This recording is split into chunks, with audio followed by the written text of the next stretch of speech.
मुख्यमंत्री माझी लाडकी बहीण योजनेमध्ये ई-केवायसी प्रक्रिया करत असताना भरपूर अशा महिलांना अडचण येत आहे। OTPचा प्रॉब्लेम असेल, सर्व्हर डाऊन असेल, या व्यतिरिक्त भरपूर अशा अनेक अडचणी लाभार्थी महिलांना येत आहेत।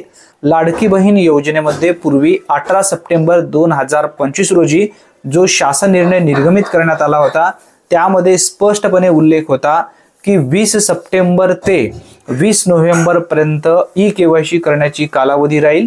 आता त्यानंतर जे काही अतिवृष्टी बाधित तालुके आहेत अशा तालुक्यातील महिला लाभार्थ्यांना 15 दिवसाचा कालावधी वाढवून दिला जाईल अशी माहिती या ठिकाणी सांगण्यात आलेली आहे। म्हणजे जवळपास 5 डिसेंबर पर्यंत आता ज्या लाडक्या बहिणीने ई-केवायसी कंप्लीट केली नाही आहे अशा बहिणीने लवकरात लवकर ई-केवायसी करून घ्या। ई-केवायसी कशा पद्धतीने अचूकरित्या करावी आपल्या मोबाईलच्या माध्यमातून या संदर्भातील पूर्ण माहितीचा व्हिडिओ आपल्या चॅनलवरती उपलब्ध आहे। या व्हिडिओच्या शेवटी मी व्हिडिओ लावेन।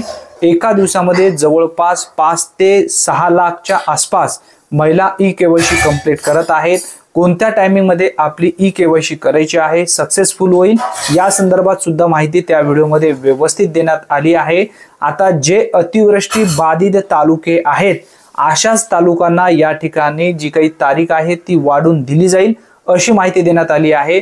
परंतु सर्व लाभार्थ्यांसाठी ही तारीख या ठिकाणी वाढवून दिली जाणार नाही असं सुद्धा सांगण्यात आलेलं आहे। यासाठी लवकरच एक नवीन रीतसर GR येईल तेव्हा आपण नक्की आपल्या चॅनलवरती अपडेट घेऊया।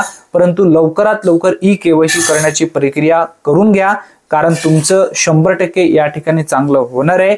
जर तुम्ही ई-केवायसी केला तरच इथून पुढे भविष्यामध्ये आपल्याला लाभ मिळू शकतो, अन्यथा लाडकी बहीण योजनेचा लाभ मिळू शकणार नाही अशी माहिती सुद्धा यांच्या माध्यमातून स्पष्टपणे देण्यात आली आहे।